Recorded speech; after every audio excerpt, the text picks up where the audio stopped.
So we are in Vedanta. So there is a procedure for presenting the Vedanta. It's been explained in the previous session. How we have these 5 things known as Vishaya, statement, Samshaya, the doubt, and next is Puropaksha, that is why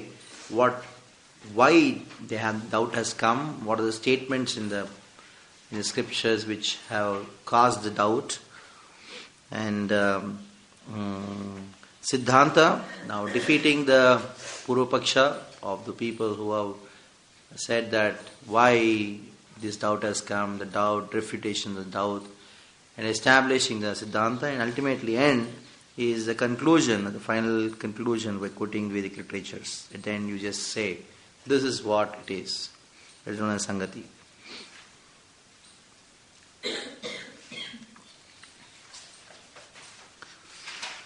So, we start with the first sutra, Srila Prabhupada's history, Athato Brahma Jigyasa. Used to always quote this many, many times. Now, Chapter 1, Pada 1, Adhikarana 1. Adhikarana's name is Enquiry into Brahman. So, in the Adhikarana means, as I told, one sutra, 2 sutras, or many sutras forms one section. Adhikarana means one section. The first chapter, first Pada, Adhikarana 1. So now there will be when the section starts, before the section starts, what is going to be there in the section, that will be discussed. The first Adhikarana, the Vedanta Sutra, discusses Brahma Jigyasa, inquiry into Brahman. The Adhikarana may be shown in the 5 parts in the following way, as discussed before. 5 parts will come. As I have told, these 5 parts is not for every sutra, it is for one section. That's the important. It's not that every sutra will have these 5 parts. Every section will have these 5 parts. Every Adhikarana will have a part. First is Vishaya. One should inquire about Brahman. This is a statement. This statement is confirmed by Vedic literatures. Like some Vedic literatures are quoted, where it is clearly told, Yo vai brahma tat sukam nanyat sukam asti bhumneiva sukam bhumnatyeva vijijñāsasva. Only from Brahman you will get happiness. And there is no other source of happiness or bliss. So, Brahman is the only thing which you should inquire about, because we are all essentially seeking happiness. Only Supreme Personality God bring happiness. For this reason, one should inquire about Supreme Personality God, Brahman. Another quotation from the Chandogya Upanishad. O Maitreyi, one should see, here, remember, inquire about the Supreme Personality God, Brahman. They said that Atmava Drishtavyaya Shrotavyo Mantavyo Nididhyasityavyo Maitreyi. O Maitreyi, Shrotavyo, you should hear. Mantavyo, you should meditate. Nididhyasa, and you should go on repeatedly meditating on the Supreme Lord. Now, when this statement is given, that is, one should inquire about Brahman, when this statement has come, the point comes, there is a doubt. Because in scriptures there are so many passages which actually create a doubt. So, Samshaya. If one has studied the Vedas and Dharma Shastras, need he inquire about Brahman or not? The following statements of the Vedic scriptures nourishes this doubt. Abano somam bruto bhuma. We have attained immortality by drinking soma juice. We have attained immortality. Just see what scriptures say, what Vedas say. Now by drinking the soma juice, soma rasa, there is one juice in this world which can be compared to soma juice. But it will not give you so much of intoxication. Sugar cane juice. That's a juice, best juice available. But if you ferment it, it becomes soma. Somebody asked me, what is soma juice? Then I told, fermented sugarcane juice of the heaven. That's the closest.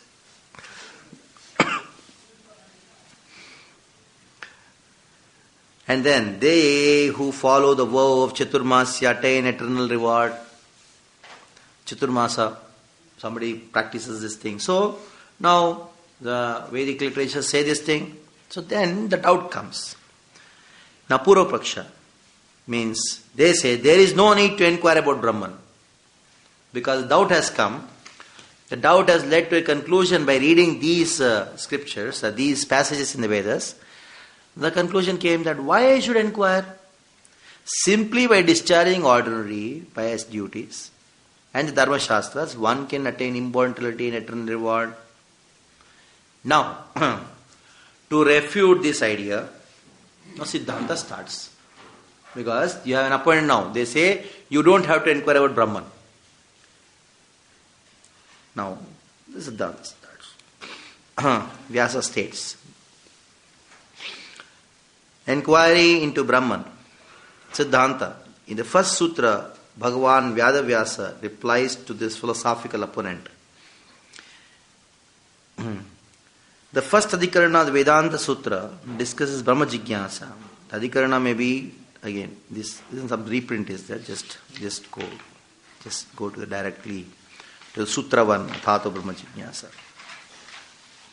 Next page, there's some, go to the next page, Sutra 1, Athato Brahma Jigyasa. So in reply to that thing, Vyasa, he says, Athato Brahma Jigyasa. Now, Srila Baladev Vidyabhushan gives a commentary to it, saying,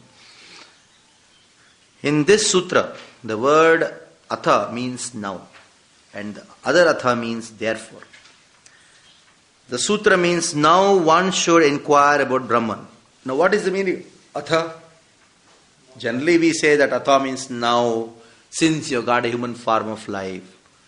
But now here, atha actually means when a person has openly or properly studied the Vedic literatures, understood its meaning, adhered to the principles of Varnashram Dharma, observed the vows of truthfulness, purified his mind and heart, and attained, the next page it is there, attained the association of self-realized soul. He is qualified to inquire about Brahman. So this atha is nothing but a qualification to inquire about Brahman. So who are those who inquire into Brahman? These are the people, or those who have attained this thing. Now, inquiry of Brahman doesn't come just like that. Okay, all of a sudden one inquiry has come. No. To come to the point of Athato Brahma Jigyasa, there are so many prerequisites for it. And at the end, of course, in the commentary you'll come to know that Brahma Jigyasa doesn't come for everyone. Somebody may say, oh, there may be a sort of prerequisites required for Brahma Jigyasa. I should have done this, I should have done that. There is one shortcut way. That is association of a self-realized soul. That is mentioned here in this. Association of self-realized soul. That is a shortcut way of doing things. Many of us in ISKCON, we are doing Brahma Jigyasa because of association of self-realized soul. Not just one day got up in the morning and thought, oh, what is God? I want to know. It did not happen. And because of the self-realized soul's association, most of us start inquiring about Brahman. And that is the most powerful among all these things. Adhering to Varnashram Dharma, observed the vow of truthfulness, and purified his mind and heart by following these things. Attainment of self-realized soul's association is a shortcut way. We'll come to know in the later explanations.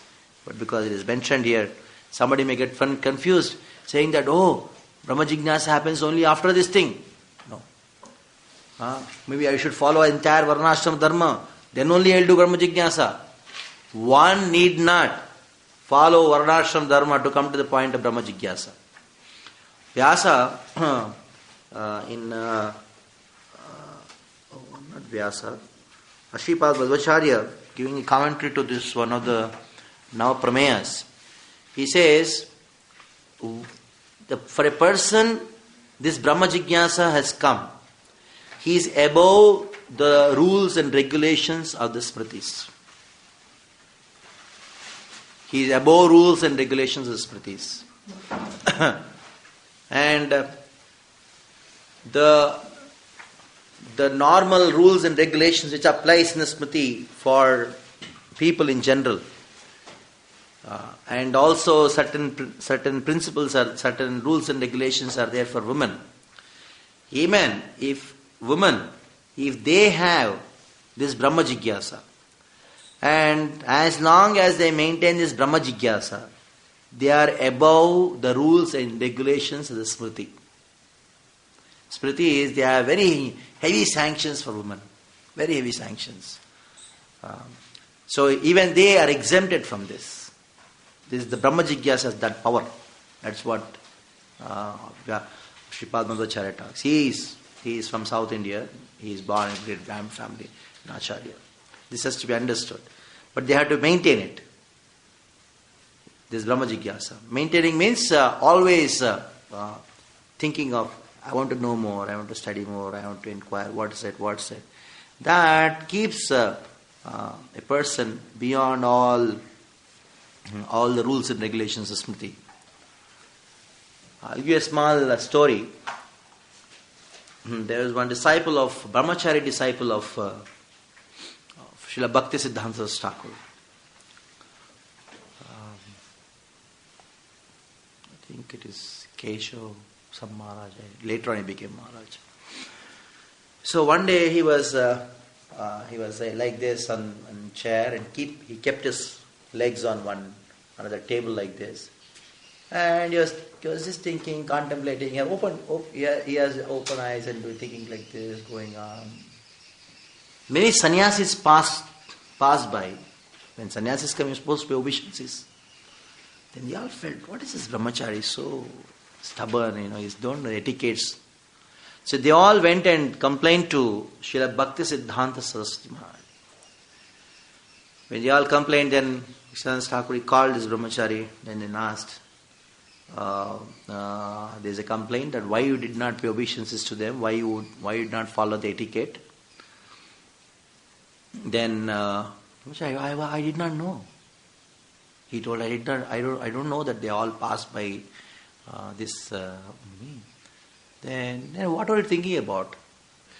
Then he told, I was just thinking about the Vedanta Sutras, how this sutra is defeating Mayavad, Siddhanta. I was completely engrossed in thinking about it. I had done a mistake, so I'll go and pay obeisances to them. And he went and then paid obeisances to those 4 sannyasis who were sitting there. Then Srila Bhaktivinoda Thakur called, and then he gave a copy of Vedanta Sutra to this brahmachari, his disciple, and told, you protect Gaudiya Vaishnava Siddhanta.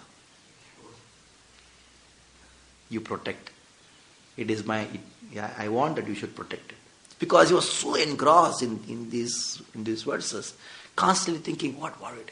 And he did not follow this etiquette of doing it. So he goes beyond the etiquette of course, he was in that platform, and Bhaktivinoda Thakur recognized this point.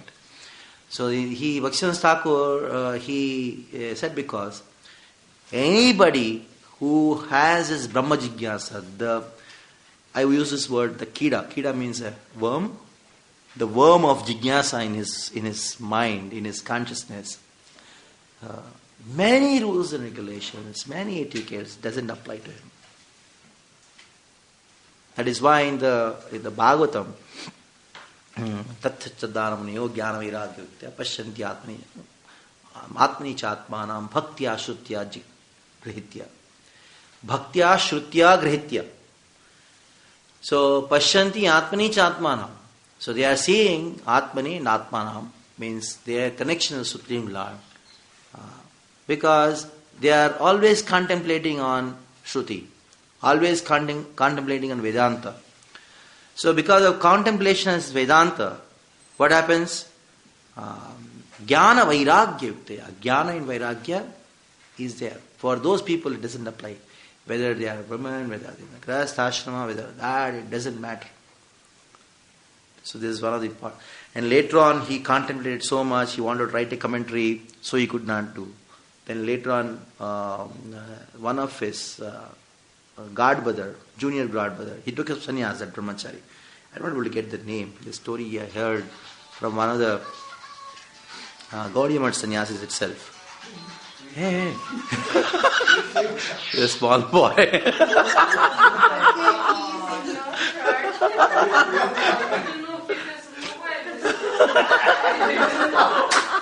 Now you came to know he has a mobile. You don't know he has a mobile.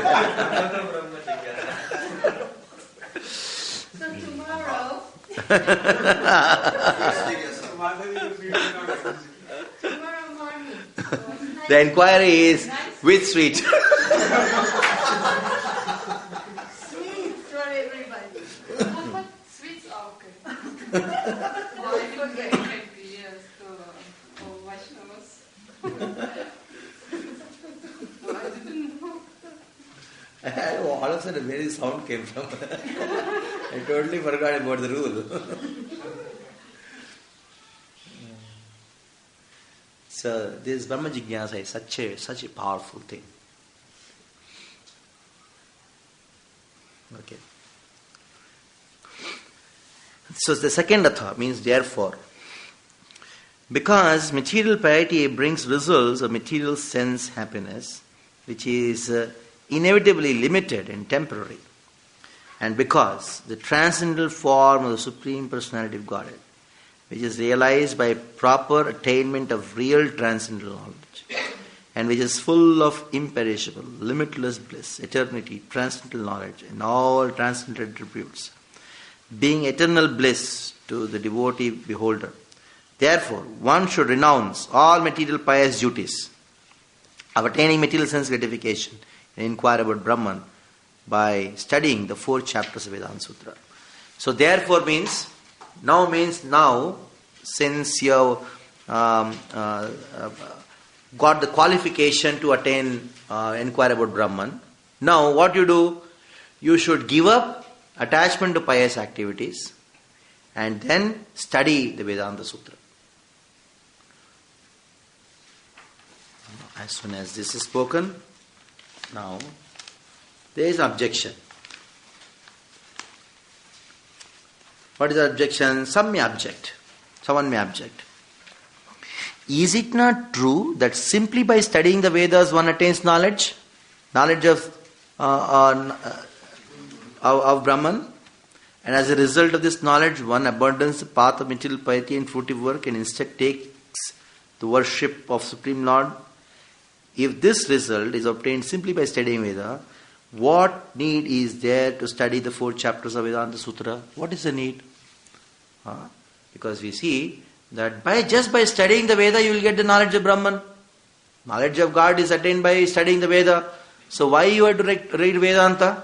That is the question. Now he replies. What is the reply? Even if one carefully studies the Veda, misunderstanding and doubt may destroy his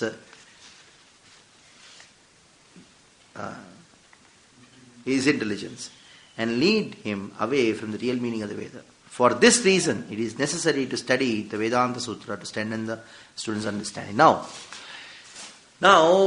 he says, is it necessary to really read Vedanta Sutra? Studying the Veda is enough? The very point, Prabhu, is the very objection, the previous objection was what? No, in Vedas there are so many places it is said that just by drinking Somarasa you will attain the Trinity. Just, you see, when the other person is arguing, this got grasshopper technique. Just one step before he told, according to himself, by studying the Veda I got a confusion. Now in the next step he says, why study Vedanta Sutra? Studying Veda is enough for attaining Brahman? You see how people do certain things? Just about 2 sentences before, you found that the confusion was Because of Veda, studying Veda. That is why Vedanta is written. Now immediately they ask a question, studying Veda we get knowledge of Brahman. Now here says, by studying Veda, there is 100% chance of getting completely confused. 100% chance. Not 99%, 99. No, 100% chance. If somebody is not confused, that means he has not read it. Okay.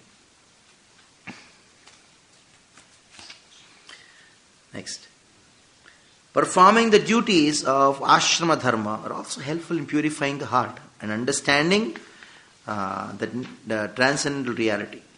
But how the ashrama duties of Brahmana help in this regard are described in the following Upanishad. In the Upanishad is described how by following Varnashrama, purity comes, some kind of purity comes, and by some knowledge comes. It is explained here.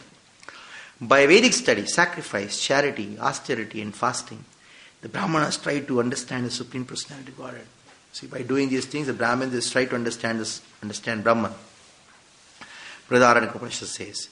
And then, the usefulness of Brahmanical duties such as truthfulness, austerity and mantra chanting described in the following statement.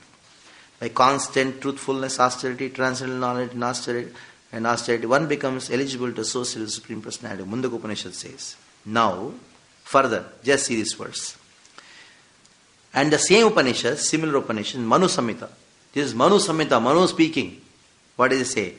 Whether he performs other rituals and duties or not, one who perfectly chants mantras, glorifying the Supreme Personality of Godhead, should be considered a perfect Brahmana, eligible to understand the Supreme Lord.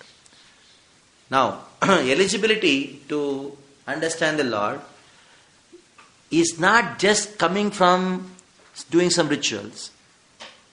Just by glorifying the Lord and chanting the mantras of glorification of the Lord properly, he can understand Supreme Lord. Now going further. Association with those who understand the truth also brings one transcendental knowledge. By this association, Narada and many other spiritual aspirants attained interest to ask about spiritual life, were finally eligible to see the Supreme Personality of God face to face. Sanat Kumara and many other great sages have also helped many devotees by giving their association in this way. The great value of contact with the self-realized soul is described in the following statement of Bhagavad Gita. If you see in the Bhagavad Gita of the 4th chapter, when this words came, just before this verse, Tadvidhi Pranipadine Pariprasthane Sevaya, there is a long description of how to attain transcendental knowledge. You do that, do this, especially the 4 kinds of sacrifice, what is Dravya Yajna, Tapo Yajna, that Yajna, this Yajna, so many things. And after that, Krishna, Arjuna is completely, what you are taking? Do you have to do all these things to attain knowledge? Tad jnane parisamapyate. In this way, all the yajnas end in knowledge. Then Krishna says, there is one shortcut way. What is the shortcut way of attaining knowledge? Then he says, this is a shortcut way of attaining knowledge. Tad vidhi pranipadena pariprasthane sevaya upadekshantite jnanam jnanena sattva darshana. We know the translation for this. The material benefits obtained by following the pious rituals of the Karmakanda section of Vedas are temporary in nature. This fact is confirmed by the statement of the Chandogya Upanishad. By performing good work, karma, one is elevated to the celestial material world after death. One is not able to stay there forever. We know this thing from the Bhagavad Gita, that Kshine Punye Mrityulokam Vishanti. You go to great heavenly planets. And after some time, when you give up when the pious activity is reduced, come down. However, but one must lose the position after some time and accept another less favorable residence. In the same way, by amassing pious credits, punya, one may reside in the upper planets. Still, he cannot stay there, but must eventually relinquish his comfortable position there and accept less favorable residence somewhere else. The following statement of the Mundaka Upanishad affirms that only transcendental knowledge will help one approach Supreme Brahman.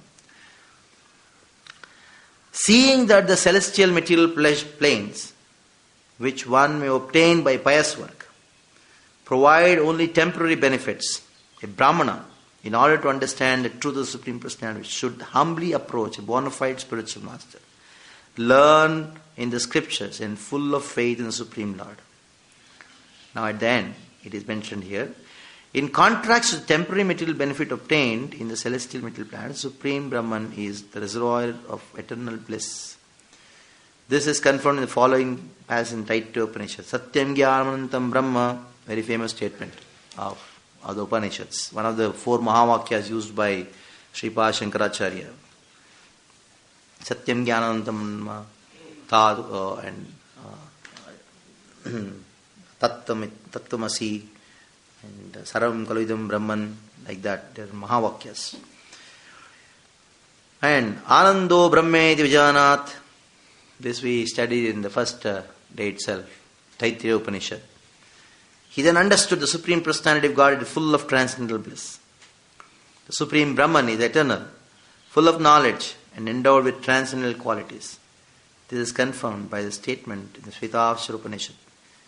Tasya karyam karanam cha vidyate tatsamascha vyadigascha drishyate prasya shaktir vividhaiva shruyate swabhaviki jnana balakriya cha. So in the Shvetavasara Upanishad also it is mentioned that he does not possess body form like the ordinary living entity. There is no difference between his body and his soul. He is absolute. All his senses are transcendental. Any one of his senses can perform the action of any other senses. Therefore, no one is greater than or equal to him. His potencies are multifarious, and thus his deeds are automatically performed as a natural sequence. The very famous verse quoted for saying that how the Lord controls everything by his potencies. Shakti Parinamavada is explained in this particular verse. Bhagavad Gita is described. The super soul, Sarvendriya Gunabhasam, Sarvendriya Vivarjitam, Asaktam Sarvabhrachaiva, Nirgunam Gunabhoktucha. This verse in the Bhagavad Gita. The super soul is the original source of all senses. Yet he is without senses. He is a gnat, rash, although he is the maintainer of all living entities. He transcends the modes of nature. At the same time, he is the master of the modes of nature. So he is giving all these things to support this point that how one has to know Brahman from the Supreme, from the Upanishads, from the Vedic literatures. The Supreme Personality of God is the creator, destroyer of the entire cosmic manifestation. He is supremely auspicious. He does not possess material body, for his body is spiritual in all respects. He may be reached and understood only by loving devotional service. Those who thus serve him and understand him may become free from having repeatedly accepting various material bodies for continued residence in the material world. They become liberated from the world and obtain eternal bodies with which to serve him. Thus, the Supreme Personality of God grants eternal transcendental bliss to devotees confirmed in the following statement in the Gopal Tapani Upanishad. The saintly devotees worship the Supreme Personality of God in the spiritual world and attain eternal transcendental bliss. Except for them, no others can attain transcendental bliss. This uselessness of temporary benefits obtained by following the material piety of the Karmakanda section of the Vedas will be described in the 3rd chapter of this Vedanta Sutra. In the 3rd chapter you have a very long description. That much is mentioned. This may be summed up by saying one who has studied the Vedas, Upanishads, Upavedas, understood them, associated with the self-realized soul, and in this way understood the difference between temporary and eternal, who has lost all attraction for the temporary and chosen the eternal, becomes a student of the 4 chapters of Vedanta Sutra. Now, it cannot be said that simply completing, studying and understanding Karmakanda section of the Vedas, one will naturally take up Vedanta Sutra. They who have studied Karmakanda but not associate with the saintly devotee do not become eager to understand Brahman. On the other hand, they who have not studied Karmakanda but who have become purified by the association of a saintly devotee naturally becomes attached to understand Brahman. So this is the conclusion. Siddhanta is, those who have studied Karma Kanda very nicely, we have never seen in the history one who is doing Karma Kanda without associating with a pure devotee has never come to an understanding or inquiry about Brahman, has never come in their mind. Never. It is the history of the entire Karma Kanda. Now, on the other hand, there are so many people who don't know even Karma Kanda. Many. Like Prabhupada, when he went to the West, who they don't know what is the meaning of Karma Kanda. Like even after hearing the whole Karma Kanda, we really are not able to conceive what a Karma Kanda is. After so many years in ISKCON of hearing this word Karma Kanda, we are not able to actually visualize what a Karma Kanda is. So, in spite of that, just by associating with the pure devotee, what has happened? The Brahma Jignasa has come. Dhatu Brahma Jignasa. That is the conclusion of the first aphorism, that is Dhatu Brahma Jignasa. So, it's a very interesting point. Dhatu Brahma Jignasa refutes their objection, saying that why just do Karma Kanda, go on doing your material activities? Automatically knowledge of Brahman will come. It doesn't come. Neither can it be said by simply understanding the difference between temporal and eternal, and simply by attaining the four qualities of saintly person, one will become attached to understand Brahman. These things are not enough.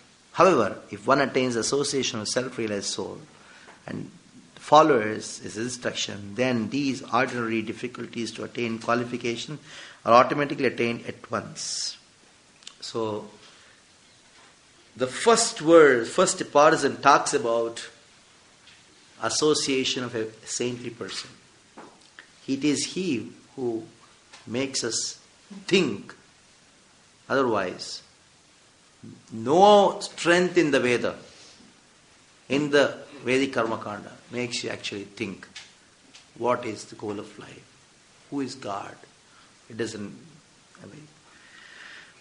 Now, it talks about three persons inquire into the nature of Brahman. Sanishta, they who fully perform their duties and associate with the saintly person. Number 2 is Parinishta, they who act philanthropically for the benefit of living entities. Number 3, Nirapeksha, they who are wrapped in meditation, aloof from the activities of this world. 3 kinds of people who, with the association of a saintly person, inquire into Brahman. Now, according to their own respective abilities, all these 3 persons understand the nature of Brahman. They become more and more purified, and they eventually attain association of Brahman. Now, after speaking this, then the objection comes. Oh, another objection. Is it not that the word Om and Atha are just recited by Brahma, Brahma's throat in the ancient time? And is it not that these words are traditionally used at the beginning of the book to invoke auspiciousness and drive away all obstacles? For this reason, I think the word and Atha in the sutra does not mean now. It is simply a word to invoke auspiciousness and has no other meaning. So Atha means auspiciousness. It doesn't have any meaning. Don't give much credit to this Atha. Then the objection, reply has to be there. So this is how the flow of Vedanta is there. That is why I am taking the first few verses entirely, so that we get used to the way the Vedanta is presented. And when we present some philosophy, we also present in such a way. It is not that just talk this. No. Step by step. 1. Somebody may say this. So, this is the answer. Somebody may say this is the answer. Like that. No. Then the objection is, this is not true. Srila Veda Vyasa, the author of Vedanta Sutra, is the incarnation of the Supreme Personality of Godhead Himself. And therefore, He has no particular need to invoke auspiciousness or drive away obstacles and danger. He is the Supreme God Himself. The Vyasa, the Supreme Personality, is confirmed as following statement. Krishna Dvaipayana Vyasam Vidhi Narayanam Prabhum. So, I reply means I means Srila Baladev Vidyabhushan. I means not Kamalochan Das. Here, Kamal. This is Baladev. Exactly, directly from Vedanta.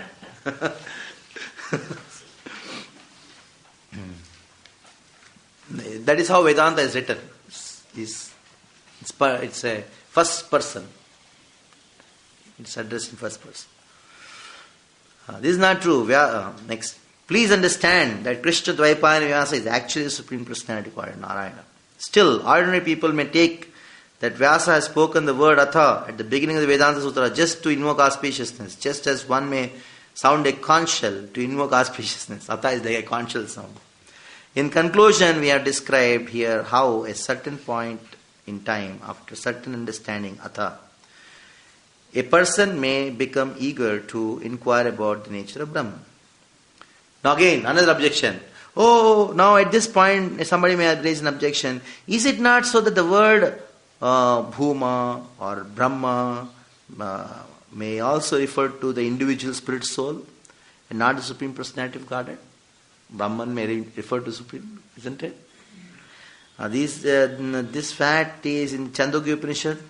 Even the dictionary explains the word Brahman means that which is big, that is Brahmana caste, individual spirit soul, and the demigod Brahma also, who is in the great lotus flower.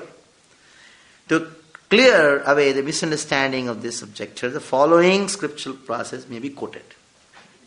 Then, the thing which we studied, Mrugurvai Varunehi Varunam Pitaram Vasasara Adhiye Bhagavato Brahmeti Yato Vaimani Bhutani Jayante Yena Jatani Jivanti Yat Prayanta Vishanti Tad Brahma Tad Vijijñāsasvāt.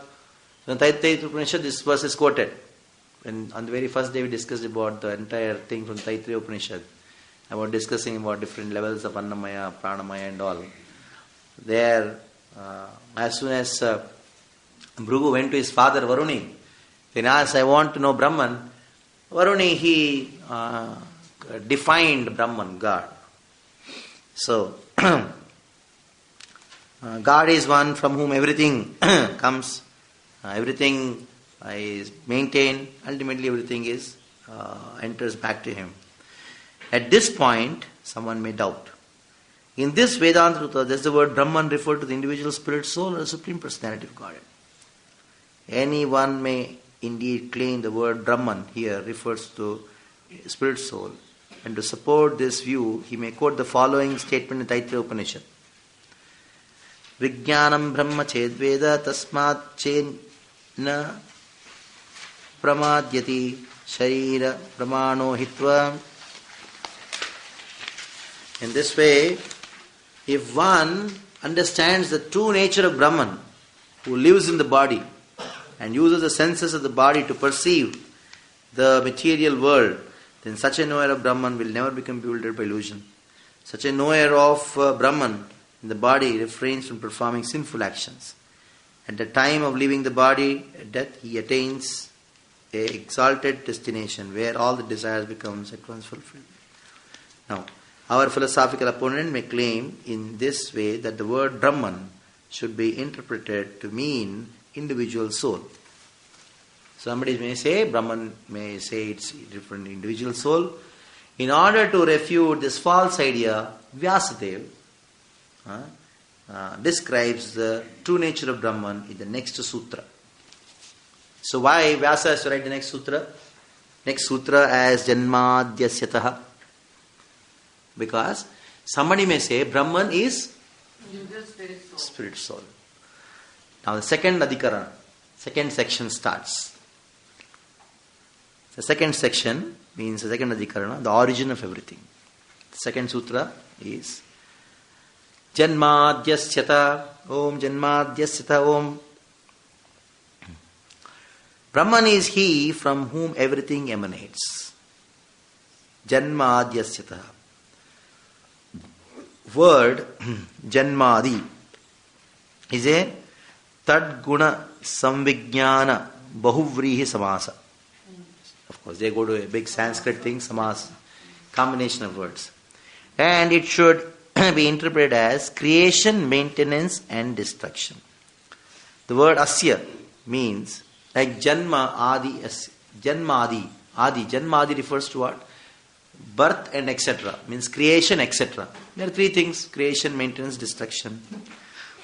The word asya means of this material universe with 14 planetary systems, which is inhabited by various creatures, from the demigod Brahma down to the lowest unmoving blade of grass, who enjoys all and suffers the result of their various fruitive actions, and who cannot understand the astonishing structure of the universe where they live. So, asya refers to this world, this material world. The word yatha means from whom, and it refers to the Supreme Brahman, who manifested the universe from his inconceivable potency. This is the Brahman about whom one should inquire. The word bhuma and atma both means all-pervading. These words refer primarily to the Supreme Personality of Godhead. This will be elaborately explained in the Bhumadhikarana in first 137, first chapter, 3rd pada, 7th sutra, and Vyakyanu Adhikarana, that is first 419. The word Brahman in particular means he who possesses boundless exalted qualities. Brahman then refers to Supreme Personality of Godhead, and this is clearly confirmed in the following Shruti Shastras. Now it goes further, saying that how this word Brahman is referred in so many Shrutis, and it talks about the Supreme Lord. Because Janmadhyasyata, from whom everything comes from, it is not the soul. Soul is not the source for everything. From whom this universe become manifest? From Brahman, who possesses an abundance of exalted transcendental qualities. Brahman primarily refers to Supreme Personality of Godhead, and only secondly to the individual spirit soul, who manifests in small degrees the spiritual qualities of the Supreme Lord. In this way, the individual spirit soul may be called Brahman, just as a royal title may be given not only to the king, but also to his associates and subordinates. Therefore, the individual spirit soul, who are all suffering the threefold miseries of material life, should, in order to attain ultimate liberation, inquire about Supreme Brahman, who is very merciful towards those who take shelter of him. For these reasons, it should be understood that the Supreme Brahman, the personality of Godhead, is the object of inquiry in the Vedanta Sutra. This is not an imaginary description of Brahmana's qualities. Brahman's qualities. This is the truth about Brahman.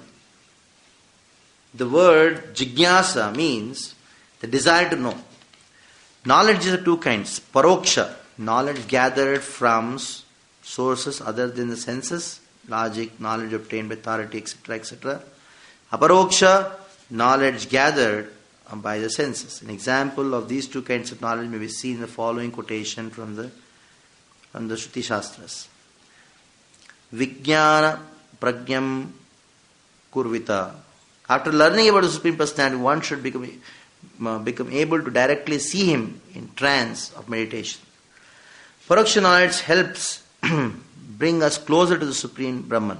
And Aparoksha knowledge manifests the Supreme Lord before us. Now here, knowledge of the Supreme Lord Brahman is of two kinds, Paroksha and Aparoksha. Now what is the meaning of Paroksha? Paroksha means knowledge gathered from the sources other than senses. Means like you have sensual perception, and there is knowledge gained by the senses, that is pratyaksha kind of thing. Other one is by authority, by logic, etc., etc. Now, knowledge of the Supreme Lord should be both. That is what is mentioned here. If one understands the real identity of spirit soul, that is certainly very helpful in understanding Brahman. But that does not mean that the individual soul is the same Brahman. The individual spirit soul is always different from Brahman. and even after liberation, he remains eternally different from Supreme Brahman. This difference between the individual soul and Brahman is described in the sutras. Numbers are given. The Vedic literatures give the following guideline for the interpretation of the obscure passages. Upakrama means beginning. Upasamhara, ending. Abhyasa, what is repeated again and again. Apurvata, what is unique and novel. Phalam, the general purpose of the book. Arthavada, the author's statement of his own intention. And Upapatti, appropriateness, are the factors to consider in interpretation of obscure passages.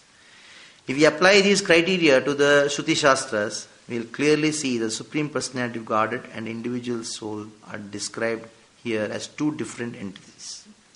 So in this way, Vedanta, it goes to such a deep analysis of the statements, of the objections, and refute them. It is not just a book. Vedanta can be understood by ordinary people. It requires lot of time and lot of energy and intelligence and purity and devotion, and you should approach a proper teacher and learn it. That's how Vedanta is presented. Vedanta is a very, very complicated subject. It means the presentation itself is very complicated.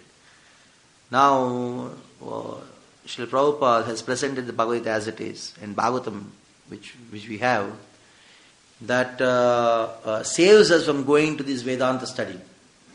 What you have in the Vedanta is already there in our books. But why we are just doing this? To see how the Vedanta is presented. That is the only purpose of doing it. It's not that you have to study the Vedanta entirely, Baldev Buddhist commentary, and start doing it. Even if you do, you would know that all these things Prabhupada has already given. But just to have an idea that how our acharyas, the previous acharyas, have made that Siddhanta so tight that no arguments by the other philosophies can prove these statements to be wrong. That's how it's presented. Now, go further. It's a tough exercise to go through these passages, but it gives a realization that you see how deeply they have done this analysis to present our Siddhanta. Of course, we know this verse very well. There are two birds in one tree. Prabhupada quotes it in the Bhagavad Gita. The individual spirit soul and the supreme soul, super soul, personality of Godhead, are like two friendly birds sitting on the same tree. One of the bird is eating the fruit of the tree, and the other bird is not trying to eat the fruits, but simply watching the friend. And again, these two verses are quoted in that particular section where Prabhupada talks about these things. Although the two birds are on the same tree, the eating bird is fully engrossed with anxiety and moroseness as the enjoyer of the fruit of the tree. But if some way or other he turns his face to his friend, who is the Lord and knows his glories, at once the suffering bird becomes free from all anxiety. In this passage, the Upakrama, beginning, is Dva Suparna, two birds. And Upasamhara, ending, is Anya Isham, the last word is this thing. The other person who is the Supreme Personality of Godhead. So the Abhyasa, repeated feature, is the word Anya, the other person. As in the phrase, Tayor Anyo Syam, the other person does not eat, and Anyam Isham, he sees the other person who is the Supreme Lord. The Purvata, unique feature, is a difference between the Supreme Lord and the individual soul, which could never have been understood without the revolution of Vedic literatures.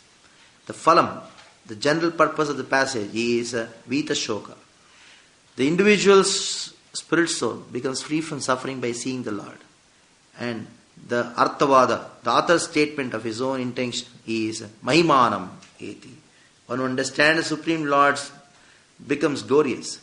And the upapatti, appropriateness, is anyonyasam.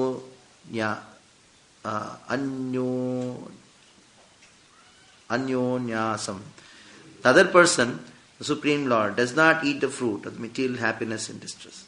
So in this way, we just see how deep is the understanding of the scriptures. There is a verse, and every word has been analyzed very nicely according to the scriptures, which talk about how to understand a verse. This itself is a very interesting thing. By analyzing these passages and other passages in Vedic literatures, one may clearly understand the difference between the Supreme Personality of God and the individual soul. Now again, somebody may object. Another objection. Another samshaya. At this point, someone may raise an objection. Is it not true that the scripture teaches something that has not been known? Just see what kind of objections have been raised in here. Is it not true that the scriptures talk something about which has not been known to its readers? Then it is useful. And if when a scripture simply repeats what the reader already knows, it's simply waste of time uselessly. People in general, they think they are different from the Supreme Brahman. And therefore, it is scriptures teach something new, it would have to be the Supreme Personality of God and individual soul are completely identical. For this reason, it should be understood that the individual spirit soul are identical to Brahman. What an objection, just see. Suppose, for example, you know something, and I sit here to teach you, and I should teach you something which you don't know. If I write something saying that I want to teach you, that means you don't know something, I'll teach you. So generally everybody knows that they are not God. So if scriptures are there to teach something new, so what is that something new? That you are God.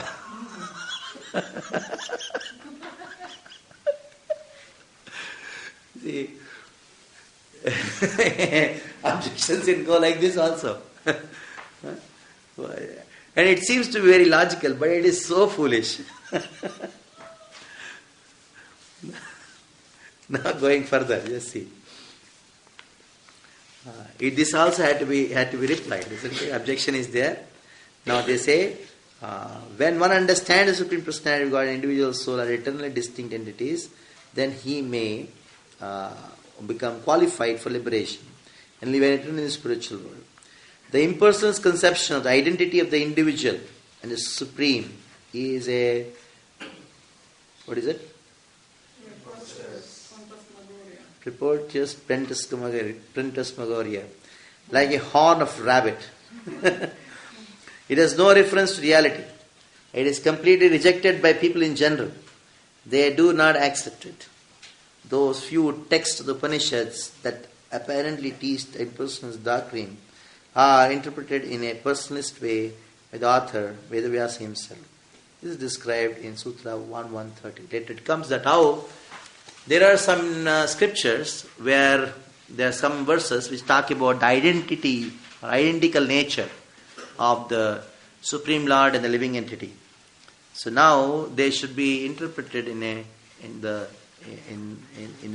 that they show difference. That is done in the further sutras. Now the next adhikarana starts. The next section.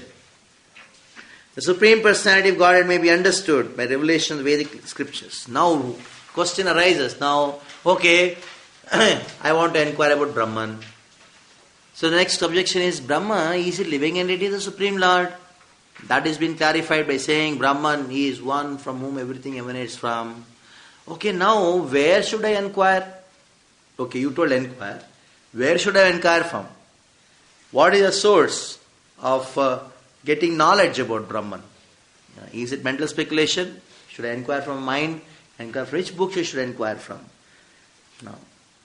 So the third adhikarana starts with this thing. The Supreme Personality of Godhead is the creator, maintainer and destroyer of the universe.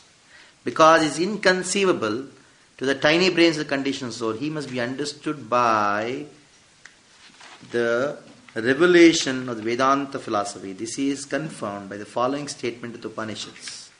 Sa Satchidananda Rupaya Krishnaya Krishtakarine Namo Vedanta Vidyaya Gurave Buddhi Sakshine. Gopal Tapani Upanishad. It's chanted in the Yajnas also, this one. Om Namaha.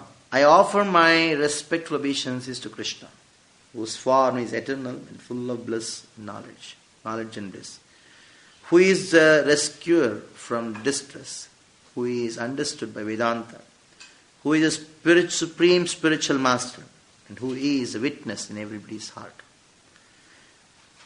I shall now inquire about the Supreme Personality of God who is revealed in the Upanishads.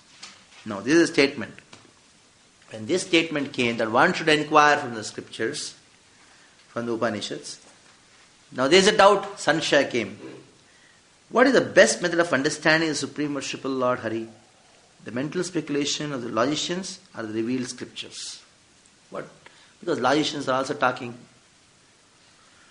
Then Purvapaksha. The sage Gautama and other maintain the Supreme Personality of God can be understood by speculation of the logicians. Now, they are refuted here. The third sutra says this thing. Shastra Yonitvat. Om Shastra Yonitvat Om means you can only understand with the scriptures, not by mental speculation. The speculation of the logicians are unable to teach us about the Supreme Personality of God because He may only be known by the revelations of the scriptures. Actually, though we accept three pramanas, Sambandha, Pratyaksha, Anuman and Shabda, Vedantists are the only people who accept Shabda as it is. Anuman and Pratyaksha is, when it comes to understanding the Supreme Lord, we don't use Anuman and Pratyaksha. No. Anuman and Pratyaksha are accepted as Praman for anything other than the Supreme Lord and spiritual things. So you want to know some things about, okay, I see the scooter is there, okay, scooter is there. For these things. But the major flaw in all the other philosophies is, they say, even regarding God, if you want to know God,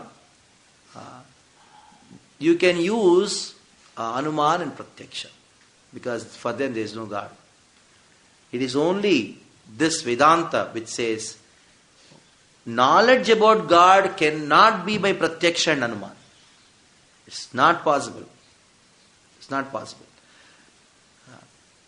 Of course, Nyaya Vaisheshikas, they say that only even the Veda says something, it should be confirmed by Pratyaksha and Anuman. That they are very... But there are many other scholars, only Veda should be accepted, not by... Yeah. Though there are so many... By logic you cannot understand God. By comparison you cannot understand God. Even though there are so many comparisons given to understand Krishna, there are examples given, so many upamanas are given, upameyas are given, that is only to give an idea. Dig darshanaha. Like we say, Krishna is Ghanashyama, dark, Neelamega Shama, dark bluish cloud. Is Krishna's body, is it really that? No. It is only Dig Darshana. Dig Darshana means just to give an indication. That is why Sanatana Goswami, he writes the commentary called Dig Darshani. Dig Darshani Tika of Sanatana. Dig Darshani means I can only show direction, that's all. After writing the whole Haribhakti Lila, he said, I just show direction.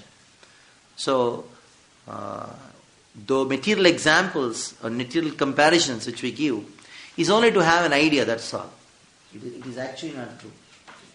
You just cannot understand. Okay, now I understand Krishna. He is blue in color. That blue is also just to give an idea, that's all.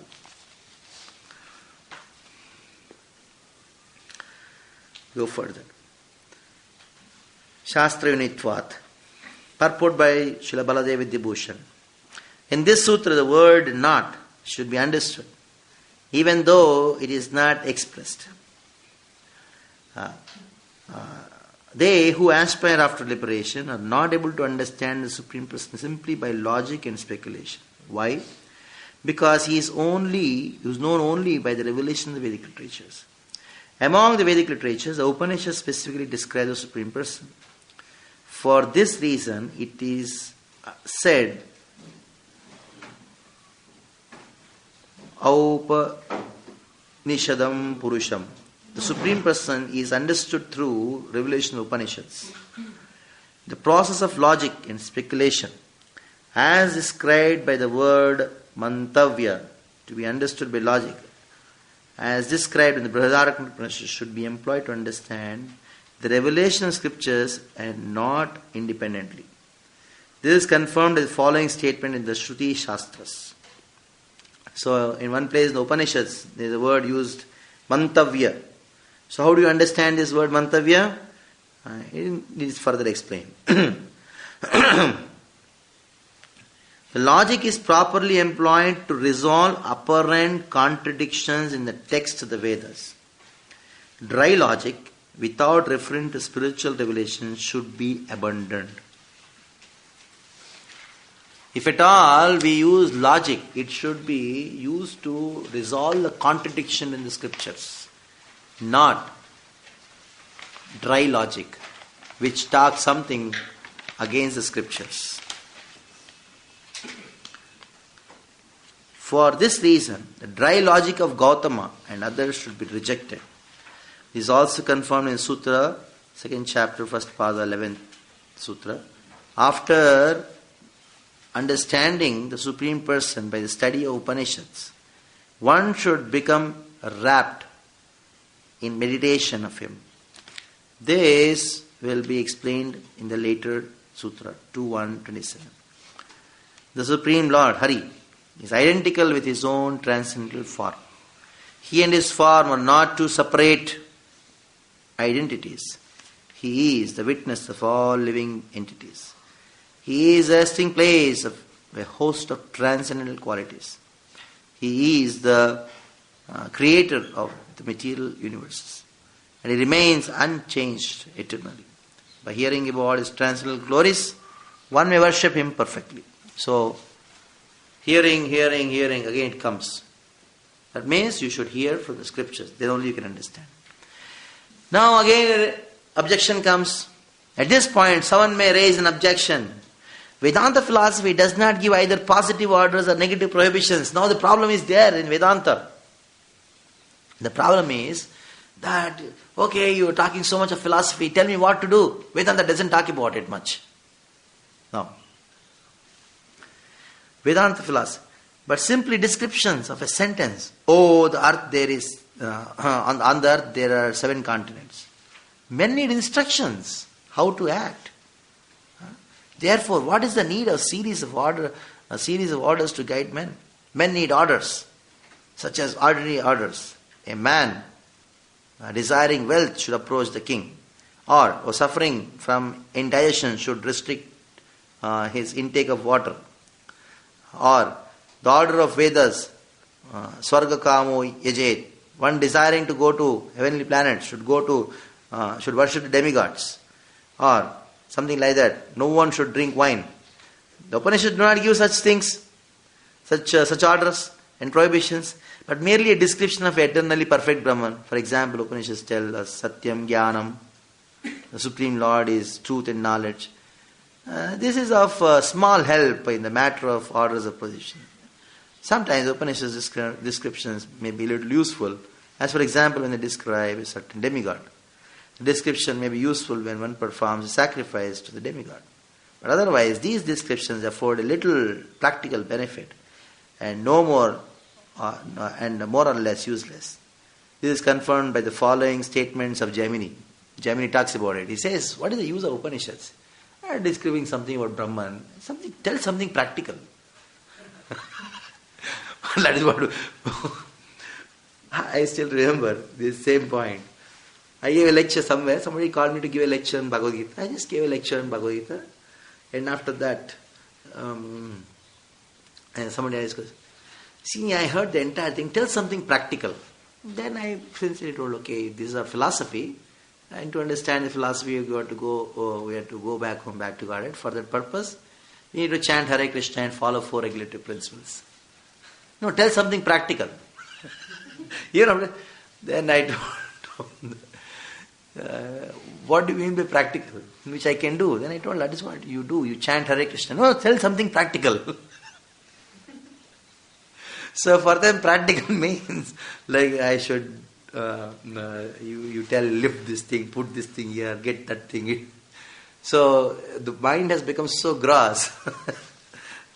So Gemini talks about why Upanishads are not very practical. They don't give instructions. The scriptures teach us pious duties. Any scriptural passage that does not teach us our duties is a senseless waste of time. In the Purvamamsa, it's one of the sutras in the Purvamamsa. This sounds like an offense to the Vedas, no? Yeah, anyhow, the Vedas are, for him, it doesn't matter. It's only pious activities, that's all. Just take it and enjoy. Just as a word gives meaning to a sentence, in the same way, instructions of action give meaning to the statements of the scriptures. Purvamamsa again. Until the verb is there is no meaning for the sentence. So the instructions aspect of the scriptures, that is more important. In the Purvamamsa, if I do not tell it, suppose, in the Vedas also, they are selective. Only those sections of the Vedas where, like I told the example of, let's perform Agnishtoma sacrifice. Like that, there are many statements in the Vedas. For them, only those things are Vedas. And in the Vedas, Indrovacha, Agnivacha, these things are not Veda for them. Only within those things, if they are confirming with those statements where there is no Vacha. Like we have this Indrovacha. In the Vedas also it is there. Bhagavad Arjuna Vacha, Krishna. In some statements are in the Vedas which there is nothing mentioned. They say these are the original Veda. Other things are only there. That's all. They are not added to it. So that's what he's talking about. They are more important. Like similar, like these people are there who are Aris Majis. They also just do sacrifice, that's all. What is the use of description of Krishna and all these things? These are all useless. That is what they say. Now, to this objection, I reply, Baladevi Devashan Prabhu replies, do not be bewildered. Even though the Upanishads do not give a series of orders and prohibitions, still they teach us about the Supreme Brahman, the most important and valuable object to be attained by any living entity. Just as if in your house there were hidden treasure and a description of its location were spoken to you, these words would not be useless simply because they are descriptions.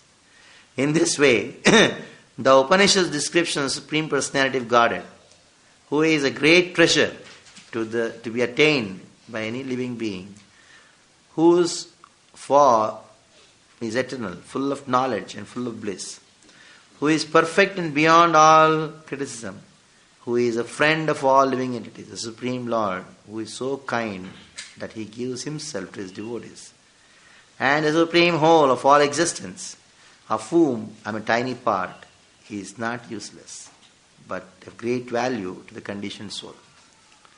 Whenever they get an opportunity, they just go on adding more and more adjectives and glorifying the Supreme Lord. This is Ramanuja's way of presenting Vedanta. Ramanuja does the same thing.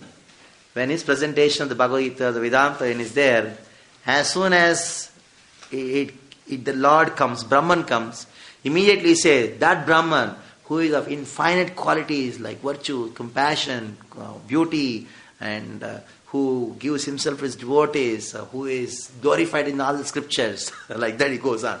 Because again and again he has to establish the Lord is a person with qualities. In the very first beginning of the Bhagavad Gita, Ramanuja in his Gita Bhashya, there is one sentence which runs to more than 1.5 page. One sentence is full 1.5 pages. There is no full stop. Because the word, I pay my obeisances to that Brahman, who is none other than Narayana, who is glows are glorifying. Knows non-stop. Where he is Ananta himself, Ananta's glorifying potency. So he just can glorify like that.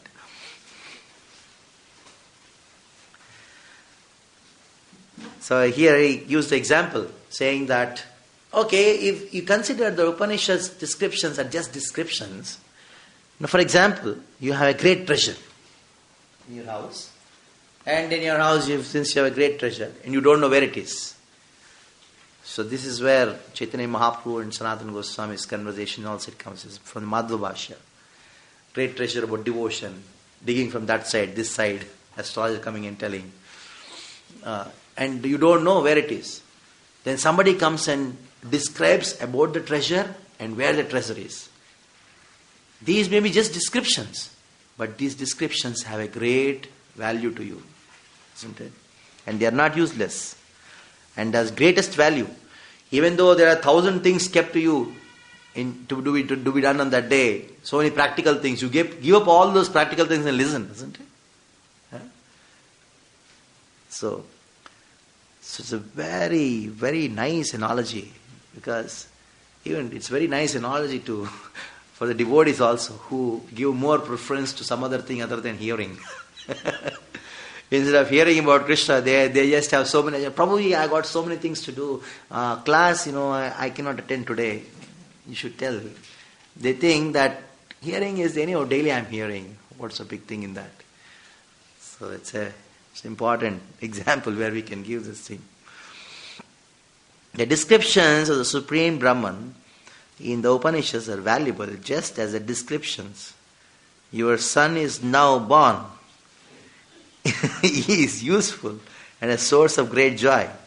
The description that this is not a snake but only a rope partly seen in the darkness is also useful and a great relief from fear. See, this is how the Acharyas explain the scriptures.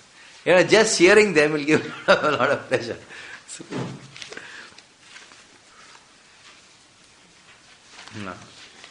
So now, what is this? Specific benefits attained by understanding the Supreme Brahman are described in the following statements of Upanishad. That is, Satyam Jnanantam Brahma, Yo Veda Nitam Kavayam, Yo Shunate Sarvam Kaman. The Supreme Personality of Godhead is limitless. He is transcendental knowledge, and He is the eternal transcendental reality. He is present in everybody's heart. Only who properly understands Him becomes blessed, and all of his desires are now completely fulfilled.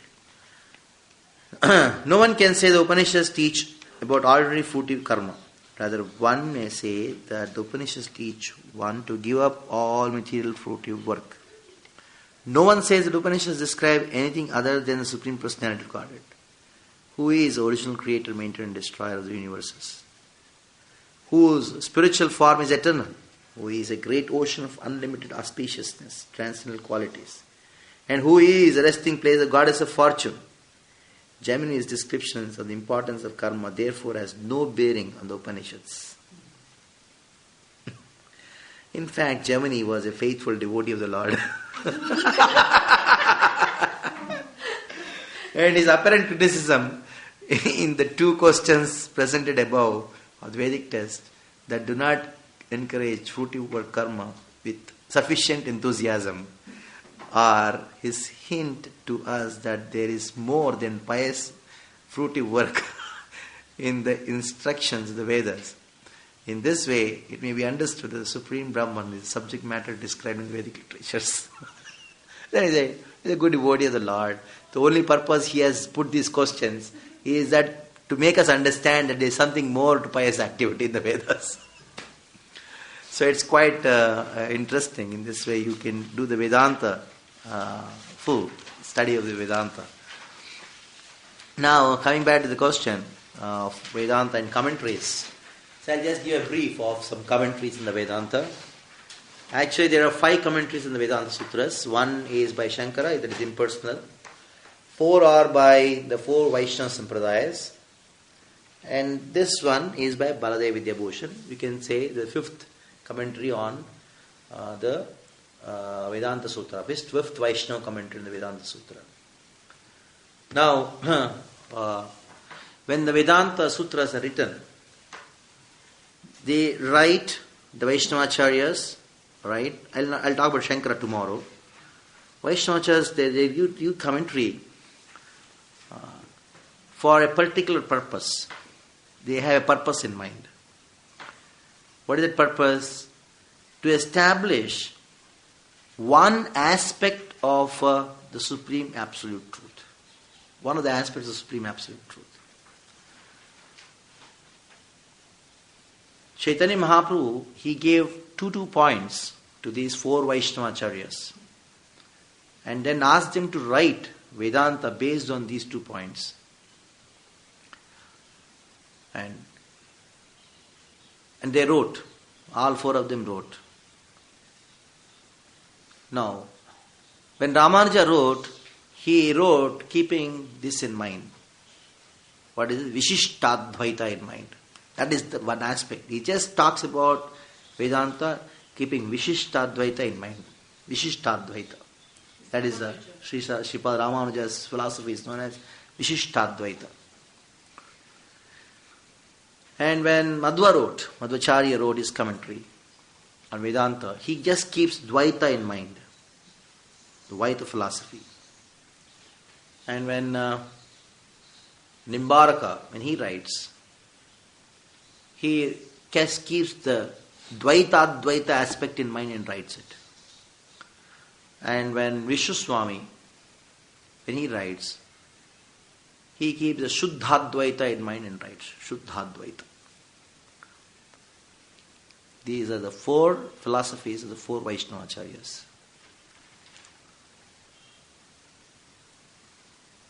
Baladev Vidyabhushan Prabhu's, when he writes a commentary on Vedanta, he keeps Achintya Bheda Abheda Tattva in mind and writes.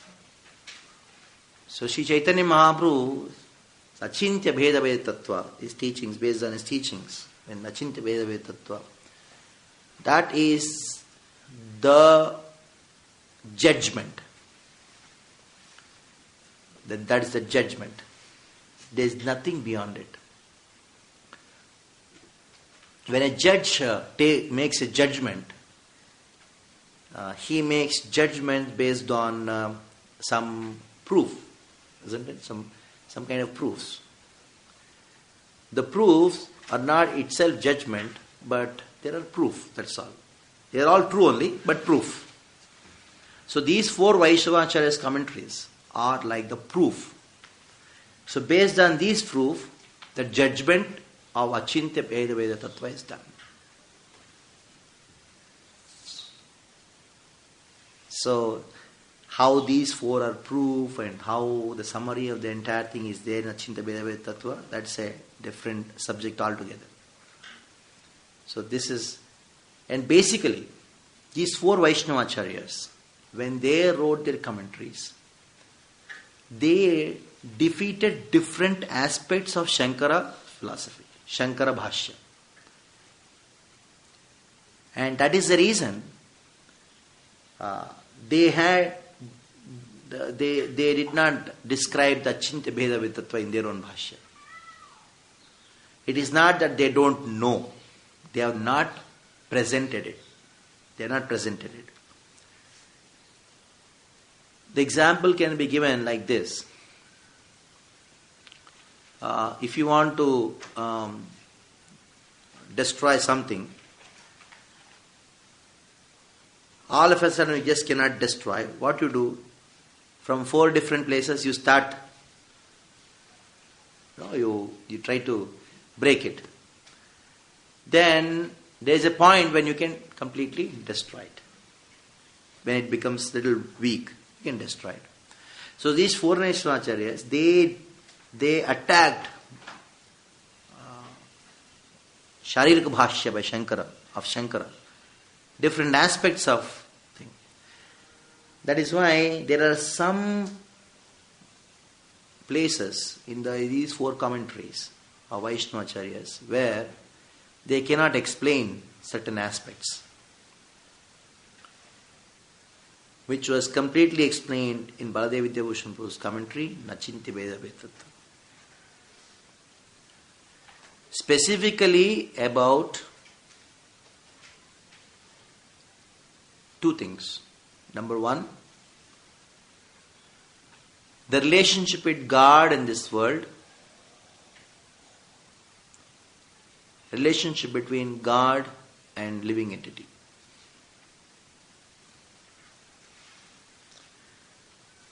Relationship between God and the world, the Shakti Parinamavada. In the morning Hindi class I was talking about this. Shakti Parinamavada. How the Lord emanates energies transform. That is not spoken by any of the four acharyas. Number two, what is the constitutional position of a living entity and why he got bound? That is not very clear, neither in Ramanuja, neither in Madhva, neither in Nimbaraka, neither in Vishwaswami.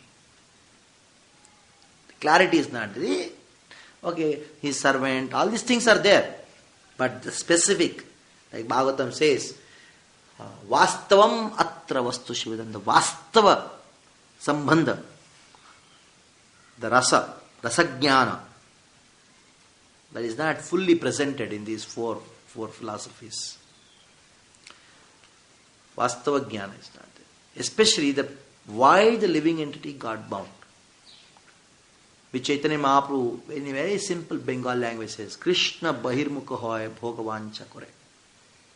That is not present. So these are some introduction for these commentaries of these four Vaishnavacharyas and Baladev Vidyabhushan Prabhu's commentary. In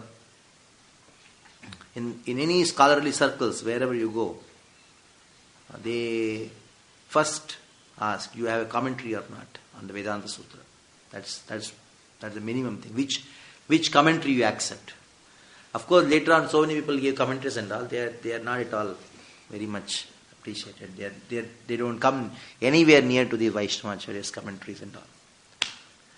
So this is something about the Vedanta Sutras. So we have Mayavad left. What is Mayavad? What is Buddhism? What is Jainism? That we'll try to do tomorrow. So you have some time.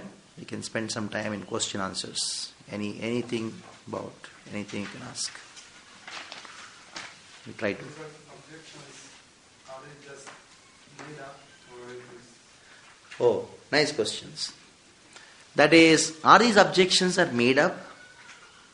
They are not made up. They are actually present in the society. For example, Prabhupada, he wrote Bhagavad Gita keeping certain audience in mind. Whenever an Acharya writes in a commentary, he keeps a certain audience in mind and writes. So Prabhupada's audience were mostly the modern scientists, those who are educated people who are in the modern education system. So he writes keeping them in mind. So he may say, though Einstein now, the modern science may say like this. And then he answers it. But Baladev Vidyabhushan Prabhu, when he wrote his commentary, at that time the contemporary questions or objections, they are addressed. Like in commentary, at that time, whatever contemporary philosophies are there, they all need to be addressed. So that is why, say for example, if you read Madhva's commentary, he defeats the one kind of philosophers who are very much prevalent in that area.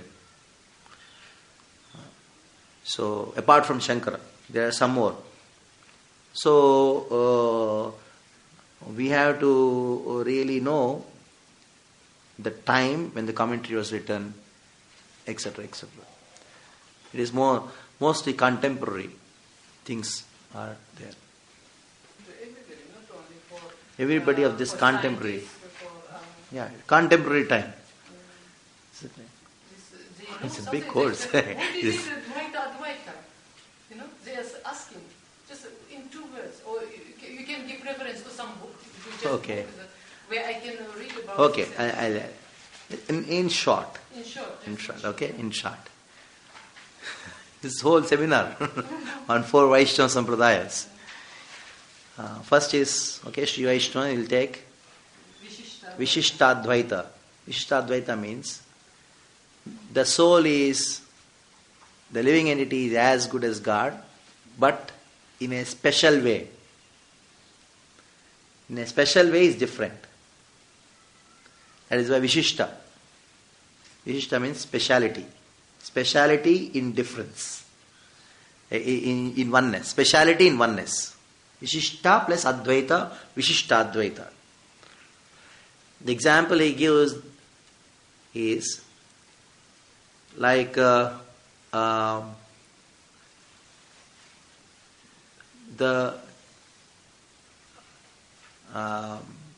universe, the soul of the universe is God. In the same way, the living entity, the Lord has, the living entities as his body. The world is the body of the Lord. Like the soul and the body, the same way, the Lord is a soul for the universe. So Madhvacharya, he says, Ramanuja, how can he say the soul is there in the body? And like that, do you think the Lord is like the soul for the universe is inside the universe? So in this way he refutes Ramanuja. There is also a refutation going on there. But it goes on in a very, very systematic way to present the Dvaita Siddha. No, the Supreme Lord and living entity both are same, Dvaita. Madhvas is Dvaita. No, the living entity and the Supreme Lord, they are totally different from each other. There's two. The Lord and the Supreme.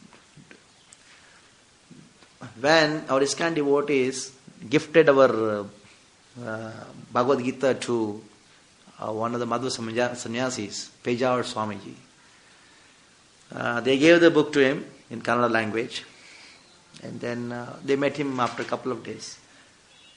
Just a couple of days. And he told, I read Prabhupada's commentary.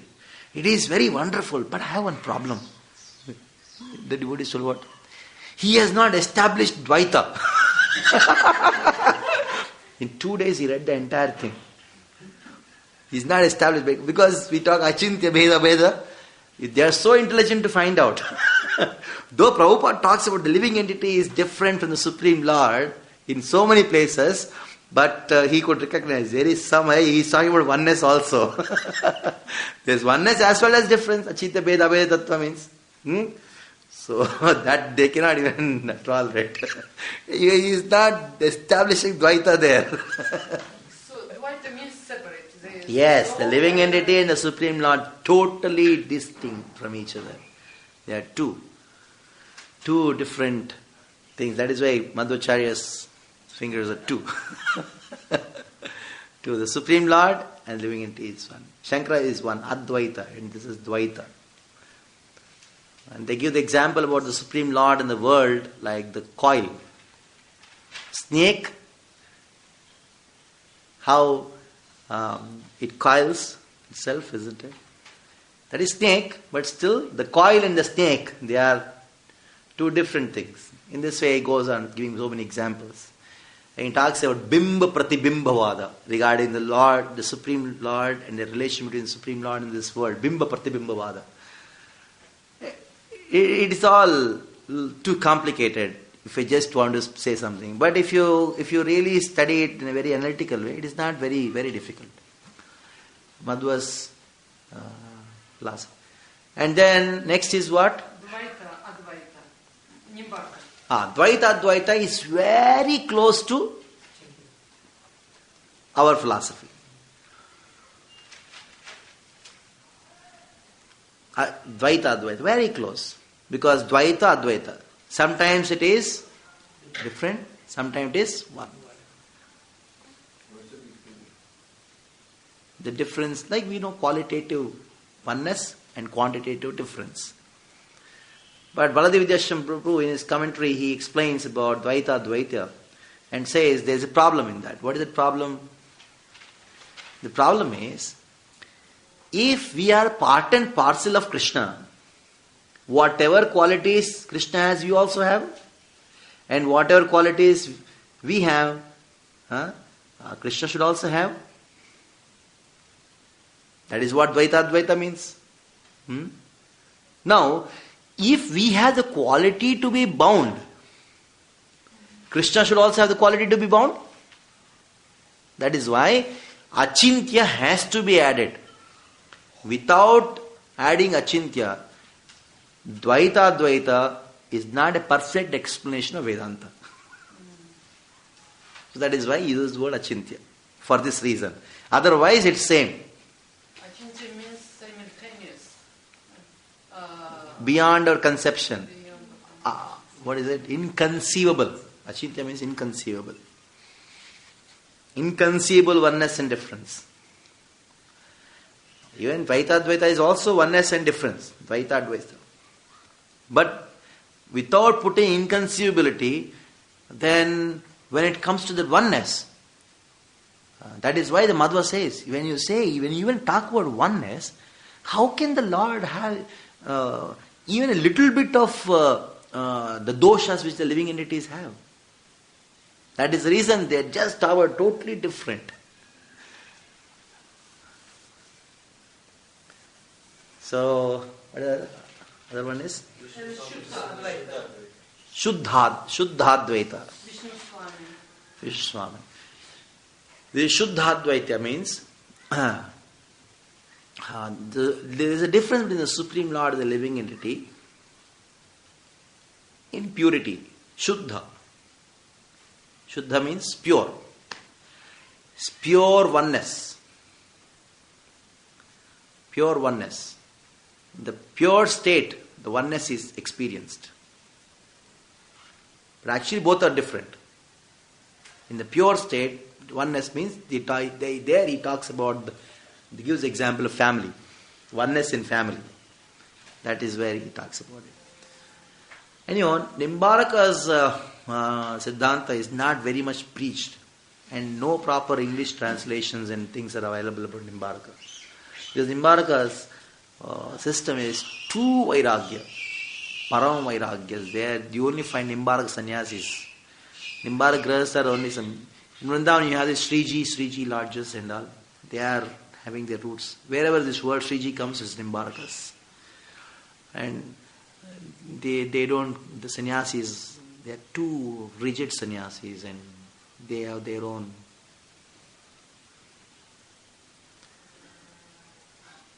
So not Nimbarakas, I'm talking about what is Vishnu Swami. So Vishnu Swami. So it means in pure state of what? Nimbarakas is also true, and I'm talking about Vishnu Swami.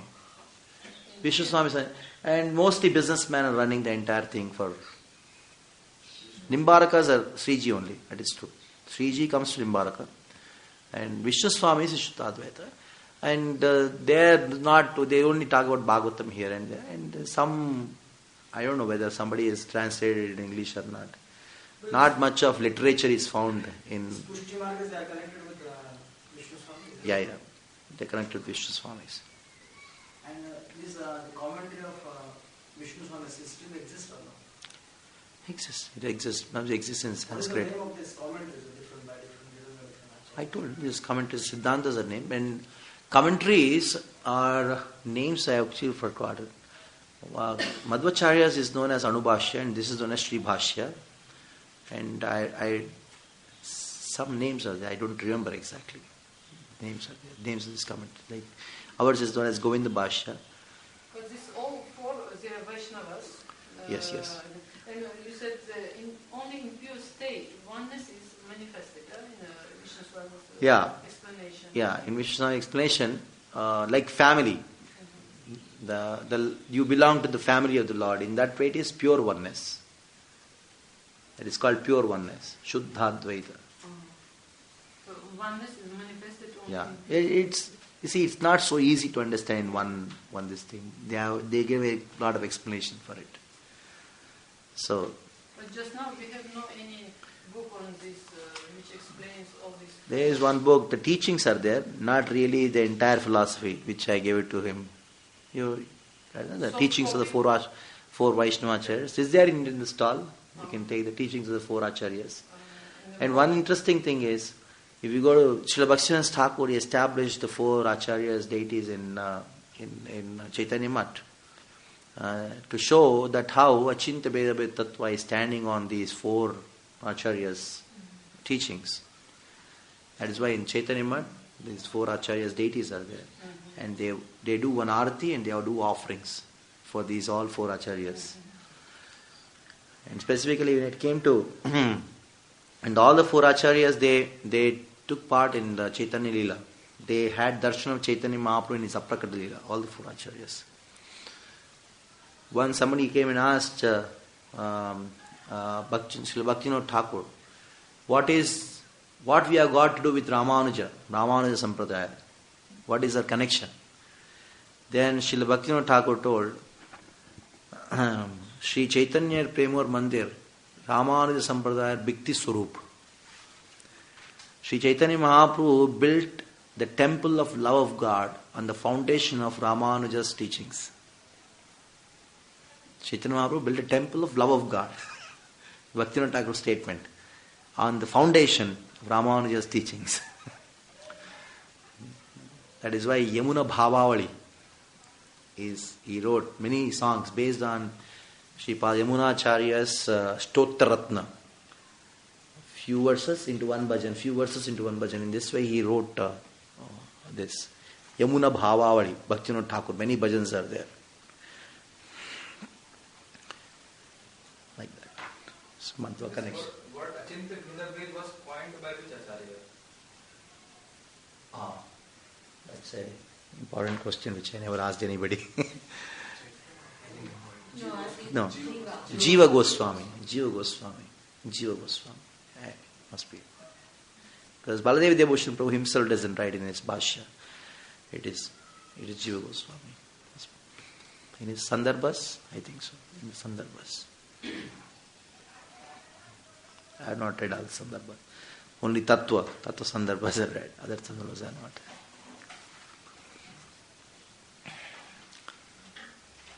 So, we stop here, and I am not dealing with the entire Vedanta as it is, because Bhaktivinoda Thakur, he has made this Vedanta, this book of Vedanta Sutras, into 3 books. One is Tattva Vivek, Tattva Sutras, Amnaya Sutras. Tattva Sutras and Amnaya Sutras. So these 3 books talk about one book Vedanta in a simplified way. Bhaktivinoda Thakur. Yeah, Bhaktivinoda Thakur. Tattva Vivek is basically Paramata Khandana. Like that is why I took the printouts of Tattva Vivek and gave it to you. About how he defeats the Karmimamsa, Yoga and all these people. Tattva Vivek is Paramata Khandana. All the opponents are defeated in that. And Tattva Sutra is Swamatha Sthapana. Tattva Sutras is Swamatha Sthapana. Mata. I introduced these terms in the very first class. Swamatha Sthapana means establishing our philosophy. What is our philosophy? And Amnya Sutras is quotations, supporting. Amnya means we know Vedas. Quotations from the Vedic literatures to support our philosophy. So if somebody feels, it's Baladev Devasan's commentary, which is very difficult to understand, it's too long, too big, and so many complicated things are there. Okay, keep and just read these 3, Tattva Vivek, Tattva Sutras and Amnaya Sutras. And for study of Bhagavatam, Tattva Sutras are very helpful, very much helpful. Bhaktivinoda Thakur kept this in mind and then wrote the Tattva Sutras, because Bhagavatam is a natural commentary on Vedanta. So, what is Bhagavatam explaining? He has made 50 verses, 50